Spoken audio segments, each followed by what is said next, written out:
and welcome back to the Colour Cave. It's Jem here and welcome to the May Scrawler Challenge, which is Carbon Heroes.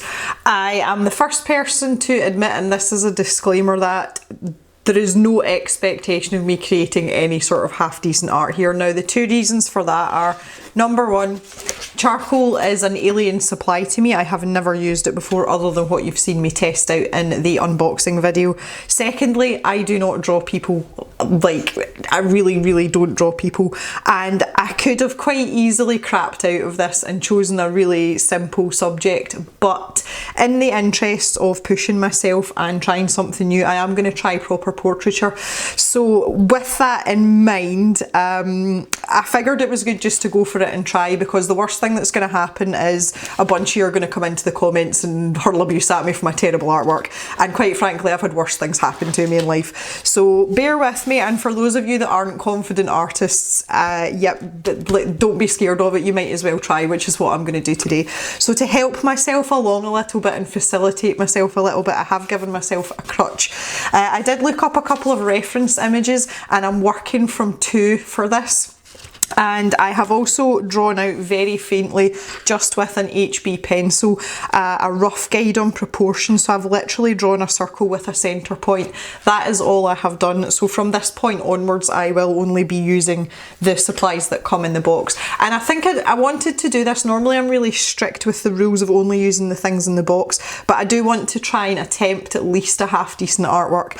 So my carbon hero is Brian May, and I have two of these sort of silhouette images of him, and one is taken from Bohemian Rhapsody and the other one was a later one that was recreating the same sort of image. So they're the two main ones I'm working from, but I do have others off to the side here as well on my phone, and it's just to help me gauge the shape of noses and ears and yeah, things like that. So that's where we're at. I did also think that it was appropriate because Brian May is, his surname's May, and it's the month of May, and also he has recently just had a heart attack. He is 72 now, and he ripped his gluteal muscle gardening, and they found out when he was in the hospital that he had clogged arteries. So Mr. Brian May, or should I say Dr. Brian May, I hope you are on the mend now. Okay, so just a quick recap here.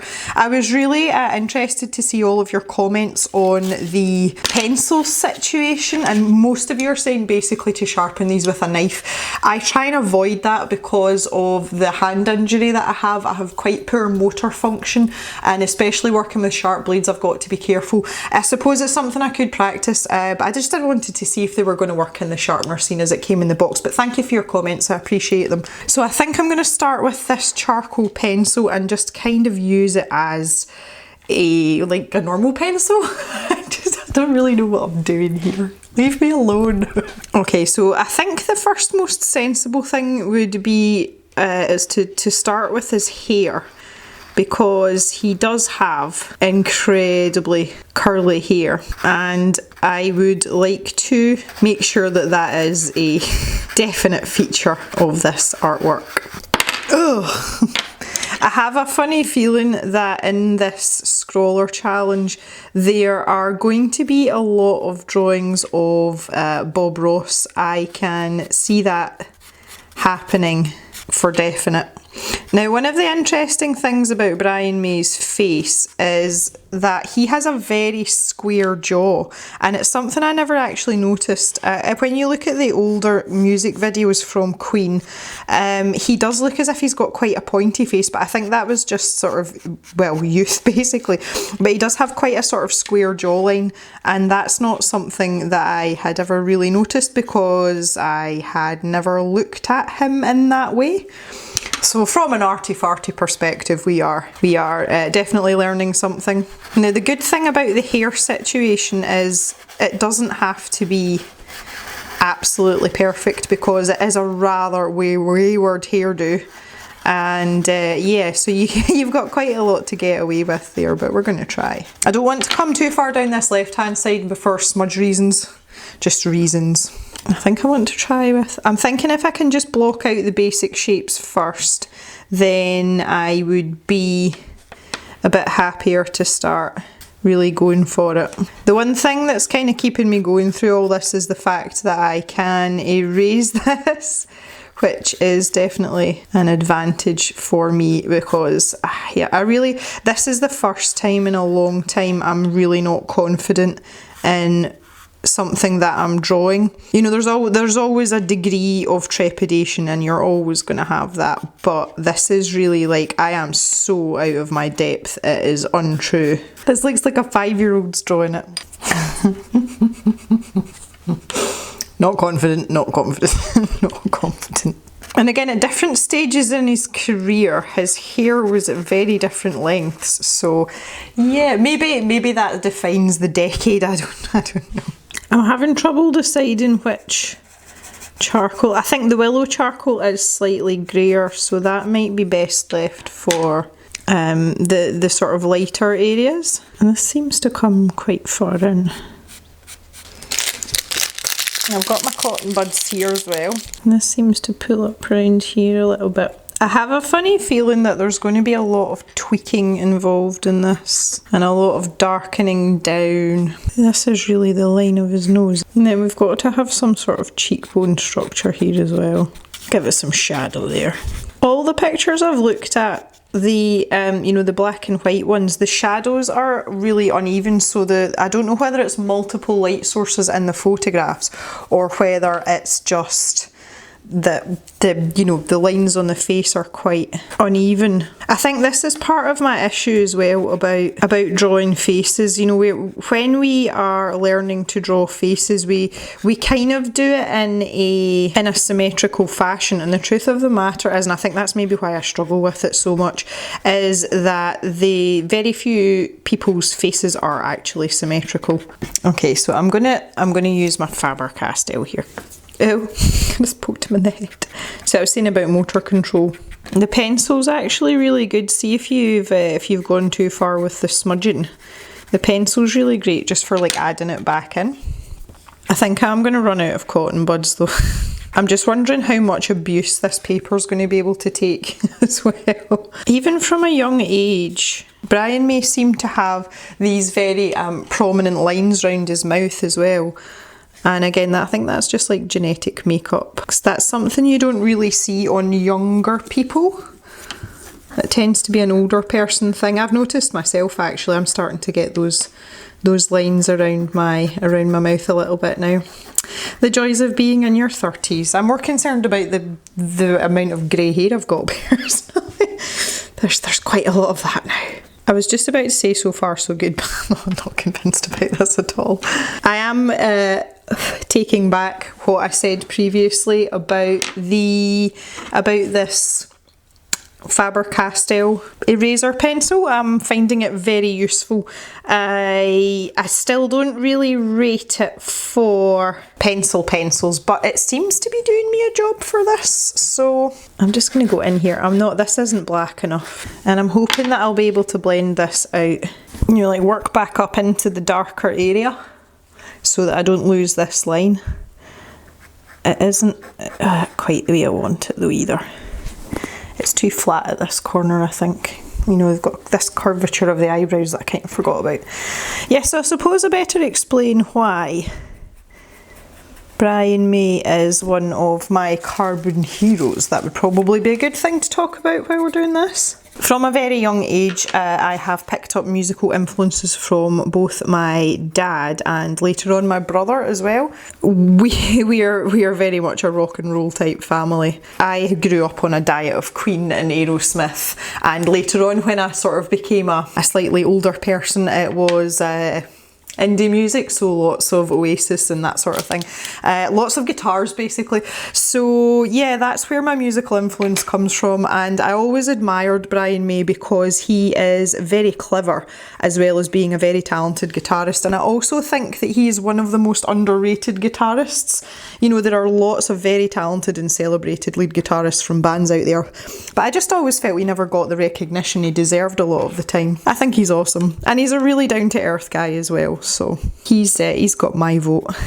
I have been Queen mad since I was very small, very, very small. So, and obviously the death of Freddie Mercury had a huge impact in our household as well. That was a bigger deal than quite a lot of other celebrity deaths, which sounds a bit strange. You know, that's just one of these things that influences us. Almost happy with this side of the face. Oh my goodness, shh, don't tell anyone. I need to get this shadow. The light's obviously coming from slightly above, and that's casting the shadow down over the eye sockets, and also that will cast a shadow under the nose. So I need to kind of start putting this in. I'm thinking maybe I should be doing this with the pencil. This really is a lot of experimentation for me. I don't think I've felt this, what's the word I'm looking for? I don't think I've felt this novice. Is that even the right? I don't know what I'm trying to say here. I haven't felt this useless when doing these scrawler challenges for a long time. I mean, don't get me wrong, I have felt out my depth, you know, on a number of occasions, but I've always been able to sort of put it right in my head, like what I'm trying to achieve, what I'm trying to do. And in this case, I'm just like, this is a whole bag of nope for me. I just think it's important that I don't shy away from these things, because I think I'll probably learn more from doing this than if I just, you know, avoided it or bum swerved it, as we would say, and, you know, tried to do something completely different, you know, just ignoring the whole portraiture or person thing. I don't think that there's much to be gained from that for me. I'm really not happy about this line in his nose, because it's making him look as if he's got a really fat nose, and he does not have a fat nose. He's actually got quite a narrow nose. I like to bring it down at more of an angle, like there. Let's try that. I'm not forgetting about my white pencil. I do fully intend to use it. I'm just not quite sure where and what for yet. But there are definite highlights around, like the bridge of his nose and on his up above his brow as well, that would definitely be requiring the white pencil. I'm just trying to add in this without taking away from what I've already done. Like, I don't want to smudge what's already there. Oh no, no, no, no, no, no, no, no, no. I also forgot about the tips for charcoal that are in the Scrawler zine. I keep forgetting about the magazine. So I haven't read them either. I am literally just doing this blind, and it would have been advantageous, and it was probably very silly of me not to do that before I commenced this. But never mind, I'm here now, so I have to say I'm not having a terrible time here. I thought I really wouldn't enjoy this, but yeah. Okay, so there's going to be a little bit of white in here, and right above this brow bone as well, I would think. Maybe not that far over though. I'm just trying to think of like head contours now, and it's not doing me any favours. I don't really want to blend these out because, well, I just feel like I've decided as well, sorry, this is just like a brain fart. I've decided I'm not going to use the blender pencil at all. I really wasn't happy with it, and I don't think it's going to do me any favours here. So I'm just going to stick with the cotton buds. I seem to quite like the cotton buds. I do have a lot of blending stumps, so I could always utilise those. If I decide that I'm getting on okay and I might want to try something else, then maybe I would use some of my blending stumps, but let's see, blend this out a little bit. It gets dirty really quickly, that's the only thing. Now see, this might need to be, it just feels as if this is dead flat. I've decided I'm not happy with this line either. Take it away. The white's really popping out on the camera. It's a lot more subtle. It must just be to do with the white balance of the camera, you know, obviously because it's picking that out against the grey. But it's a lot more subtle than that, and really, like, since I've just like slapped it on. Oh lordy. Right, I'm gonna have to do with this something with this shadow. I'm really not happy with it at all. Like, it should follow the shape of his nose more. You know, like this bit might just be like the curved part of his nose, and then the darker part would be underneath. Right now he looks like a bit of a pussycat. Okay, maybe that's better, I'm not really sure. I think I'm gonna have to come back to that part, because I'm gonna end up like obsessing over it, and then we'll be here forever, and we don't want that. He looks like a cat. It looks like I've drawn a cat face. Oh my goodness. Blend it out. Come on, Jim. Blend it out. I don't even think I want to attempt the other side. This side's just not going so well. I feel as if I'm not making my dark bits dark enough. And then what's happening is the rest of it's just sort of fading into like the... The texture of the paper is actually really helpful for this as well, for the curly hair section. So I'm mostly enjoying that. Now I just feel as if I need a more defined line down here though, and then this is going to have to be pretty solid in here. I still can't get over this mouth situation, like I really can't. I think the corner's too turned down as well. I think that's what's, like, I've made him look like a miserable git. I wonder how much this will be able to take off. Probably not a lot. He does have a rather turned down mouth though, this is the thing. Maybe I was just exaggerating it too much. I'm trying to get this sort of similar, like I do want it to be sort of symmetrical. Yeah, I once read an article, it was a long time ago, but I once read an article that said that there's very few people in the world that have perfectly symmetrical faces, and one of them is Cindy Crawford minus her beauty spot apparently, which I thought was kind of cool but kind of weird. So technically she doesn't have a perfectly symmetrical face because of her beauty spot, but I just thought that was quite interesting. Then again, I do just generally find things like that interesting. So that's the science geek in me though. I'm not nearly as interested in human things when it comes to stuff like that as I am with animal things, because obviously that's what I'm interested in, because that's what I did my degree in. But yeah, there's quite a few similarities. Obviously basic genetic makeup's the same in the mammalian sense. I think I don't really have the patience for stuff like this. Or maybe I'm just making excuses for myself, because I have plenty of patience for drawing other things in pencil, but just not humans. I feel as if I should have started slightly further down as well. We're kind of near the top of the paper, and this is a constant feeling of mine that I really need to work on, is my actual like image positioning from the get-go. So I'm trying to kind of look at highlights and stuff for his hair. If the light was shining slightly from above, you would expect these areas to be lighter. I might even pop in some of that white pencil just to really sort of drive that home. I'm really enjoying this charcoal pencil. I seem to be losing some of this curly texture though just by keep going back over it, and I definitely don't want that to happen. I have to get the volume right as well. Oh, here comes my little Jack Russell toddling in. Hi Woo. She's been sunbathing. It's very warm out. Hi. It's very warm outside again. That's her flapping her ears. She kind of does that when she's trying to wake herself up a bit. Have I just made him look grey on the top? I don't know. Is that looking symmetrical? Not really. Get a little bit of shading going on in here again underneath his curly barnet. There'll be quite a lot of shadow in there anyway, because that's right at the side of his face. Okay, I managed a tiny little bit of sharpening. I'm just terrified of going too far with this, like I really am. I don't know what's wrong with me. So let's just try and sweep this out a wee bit here. I'm a wee bit happier with, it just looks as if I've made a mess all over the paper. It really does, like, oh my goodness, this is so difficult.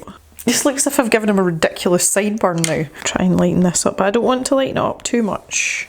Oh, I want to go home. Oh wait, I am home. Can you tell I'm really struggling with this? I've just realised that this is way too low down. That's what's wrong with it. It is way too low down. This cheekbone needs to be like here. Oh yes, better. Okay, a bit happier. It doesn't have to be symmetrical. Shut up, Jem. Just shut up, Jem. I'm impressed as well, this willow charcoal, at how well it blends out. And I do really, really like it compared to the stick charcoal. Keep going back to this side of his face, leave it alone. So I want to build up a wee bit more shadow in here, like just very subtly. Because he does have like a tiny, not like a proper dimple chin, but he does have an indent there. Okay, so we've got this other line here, and again, I think I need to take this part away. Just looking at what I've done on this side. Ironically, when I'm sitting here doing this, I've got a Paul Weller song in my head, not a Queen song. How dare you? That's quite funny actually. I don't know, maybe nobody else will find that funny, but I find that funny. Oh dear. I'm actually past the point of wondering or caring if this actually looks like Brian May. I'm so invested in my shading now. I'm like, oh, just get the shading right, as long as it looks like a person. Does it look like a person? I'm not even sure yeah, of course it looks like a person. I think I'm past that cat stage now. And the fact that I know that it doesn't look like it does on the camera, that's terrifying. That's terrifying. Oh, this is like nightmare fuel for kids, really, isn't it?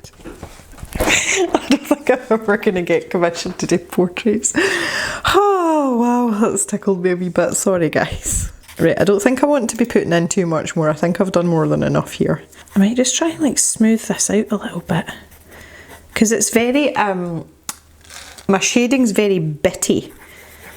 Does that make sense? You know, maybe I just need to kind of like... This line's quite severe as well. I'm not very happy with that either. I think I'm accentuating that downward curve too much. The other thing I'm going to do as well, just because, is I'm just going to add in a little bit of this sepia. That was one of the things I always noticed about Queen's stage shows especially. There was always a lot of, you know, fancy light work and all that kind of thing, as you do get at these live things. But when you see Brian May's hair in normal light, it looks, well, it used to look, he's very grey now, it used to look very black, and the minute one of those show lights hit it, you could actually see it was just a dark shade of brown. So maybe I'm not far off the mark here with this. Right, I'm going to bring this hair down the other side now, and let's just see what we're looking like. Bit flat there, aren't we? Definitely not enough volume. This is another thing, you could easily take this too far. I probably have already. So again, I'm going to want it a bit darker down this side. Now see, that looks as if it's come off slightly to the side, and that's kind of like what I can't figure out where because I'm working from several pictures, I've kind of like mishmashed everything together, and it seems to be that there's, in the top half of the picture, there's more light coming from like upwards in this direction, but on this side there seems to be more coming from this direction, and I think that's something I should have figured out before I started, really. And especially down around the mouth here, and it's, again, it's more prominent because of the light balance on the camera, but that's actually a good thing right now. But there's only so much I can like blend this out before it becomes, you know, as if it wasn't there kind of thing. I've made the shadow under his nose quite delicate as well, and I think that's, I didn't actually do that intentionally, but I think that's probably a good thing right now. Okay, not really convinced this looks the striking resemblance. Obviously if I'd put eyeballs in, that would have been a different thing, but I really just wasn't going to put myself through that, to be perfectly honest. As I say, I wasn't expecting any sort of miracles from this today. I just kind of want to try and even things up now, because I haven't brought this line from his nose down either. Like, that's supposed to be like down there. If it's going to match the other side, I mean. Whether this looks like Brian May or not, I am going to stop there, because this actually looks almost like a human being, and for a first time trying this out, I can't say that I'm disappointed. This was really, really difficult. Like, this is definitely the hardest challenge I've ever had to do. I gave it a pretty good go. Like, I did try and like put my best efforts into it. I didn't like make a half-hearted attempt. I have a reasonable attempt at a face. There are some contours there, some looking a bit more battered than others, to be fair. I keep coming back to this section here. This looks like way too dirty in here. Right, I'm gonna leave it alone. Right, stop. Just leave it. It almost looks like he's got a pair of aviators on. Okay, there we go. That's it. I am done. I'm not doing it anymore. I'm scared to ask what you think about this. I have tried my little hardest, and I don't think it's an experiment I'm going to be repeating soon. I did really enjoy using the charcoal and the supplies, and that's something that I'll definitely do a little bit more of in the future. But I think my days with carbon heroes is well and truly done. Anyway, I want to thank you for the support and for watching, just coming and hanging out. And gingerly I say I would like to hear what you think. I don't want to hear what you think, but I would love to hear what you have done with your charcoals and your scrawler challenge too. So thanks again for watching, guys, and we'll see you in the next video. Bye for now, everyone.